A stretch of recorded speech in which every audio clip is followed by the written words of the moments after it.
سلام، به دنیای زنان کوچک خوش آمدید. در این ویدیو میخوایم در مورد نخستین زن معاصری حرف بزنیم که به خاطر شورش و فعالیت‌های سیاسی بازداشت شده. پس تا انتها همراهمون باشین، اما قبلش لایک و کامنت فراموش نشه. لطفاً کانال رو سابسکرایب کنین و دکمه زنگوله رو هم بزنین تا زودتر از همه ویدیوهای جدیدمون رو ببینید.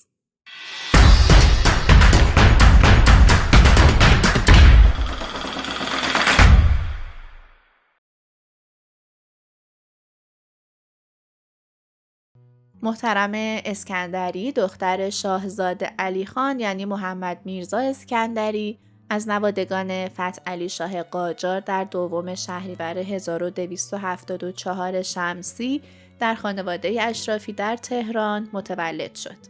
مثل خیلی از مادرای دیگه در مورد مادر محترم چیزی نمیدونیم، اما خوندن و نوشتن رو از پدرش یاد گرفت که در دارالفنون تدریس میکرد و بعد به شاگردی مرحوم میرزا علی محمد محققی رفت و زبان فرانسه و ادبیات و تاریخ خوند و بعداً با استادش ازدواج کرد.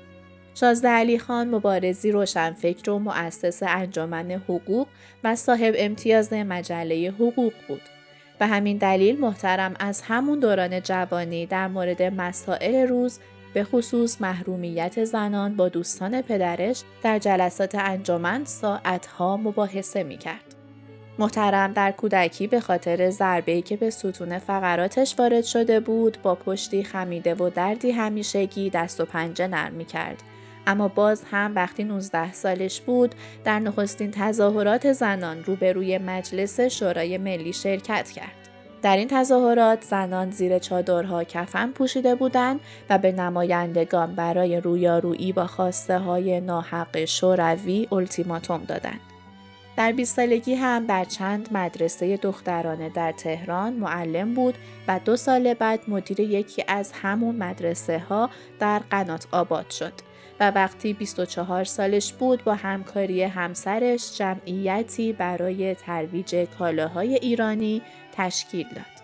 محترم در 27 سالگی یعنی بهمن 1301 شمسی همراه با زنان آزادیخواه دیگه جمعیت نسوان وطنخواه رو تأسیس کرد و خودش به عنوان رئیس انجمن انتخاب شد. این انجمن در تمامی زمینه‌هایی که به زنها مربوط میشد فعالیت داشت. علاوه بر کلاس رایگان برای اکابر، جلسات متعددی هم برگزار می‌کردند تا در مورد حقوق زنان سخنرانی کنند یا تئاتر و نمایش برپا کنند. تحصیل دخترها، گسترش صنایع ملی، تأسیس بانک ملی، حمایت از زنان بی‌سرپرست و تشویق مردم به استفاده از کالاهای وطنی به ویژه منسوجات ایرانی، تأسیس بیمارستان برای زنان فقیر و رفع حجاب از اهداف اصلی این انجمن بود که اکثراً توسط محترم اسکندری برنامه‌ریزی می‌شد. مجله نسوان وطنخواه هم که متعلق به همین جمعیت بود در 1302 اولین شمارش چاپ شد. در این مجله هم مطالب همسو با اهداف انجمن منتشر می‌شد و از تبعیض بر زنان، ازدواج زودهنگام و حجاب به شدت انتقاد می‌شد.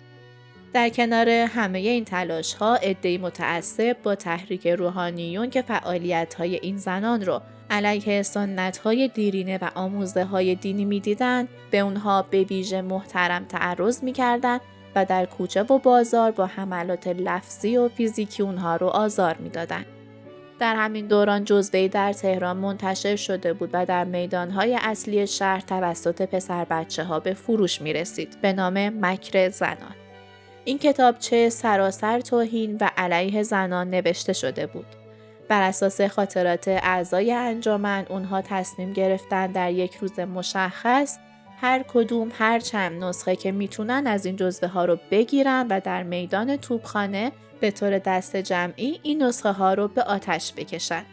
بعد از این اتفاق به سرعت پاسبان ها جمع شدند و این زنان رو به کمیسریا محل بازجویی متهمان بردن برای استنتاق. این حادثه باعث شد اسم محترم اسکندری به عنوان اولین زن معاصر که به خاطر شورش دستگیر شده عنوان بشه. بدرالملوک بامداد در کتاب زن ایرانی از مشروطه تا انقلاب سفید می نویسه: محترم در نظمیه بعد از آتش زدن جزوه‌های مکر زنان گفت: این عمل ما برای دفاع از آبروی مادران و خواهران شماست.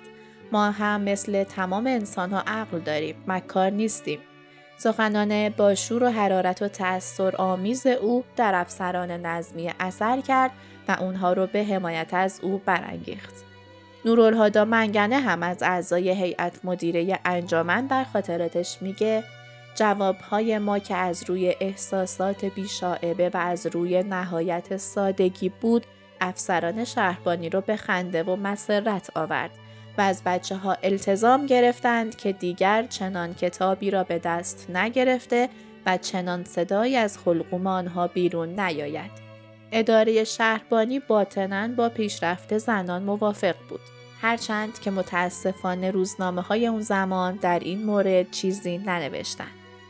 در اواخر 29 سالگی محترم که همیشه از درد ستون فقرات رنج می‌برد تصمیم به عمل جراحی گرفت، اما در تاریخ 6 مرداد 1303 و در روایتی دیگه در تیر 1304 حین همین عمل جراحی درگذشت.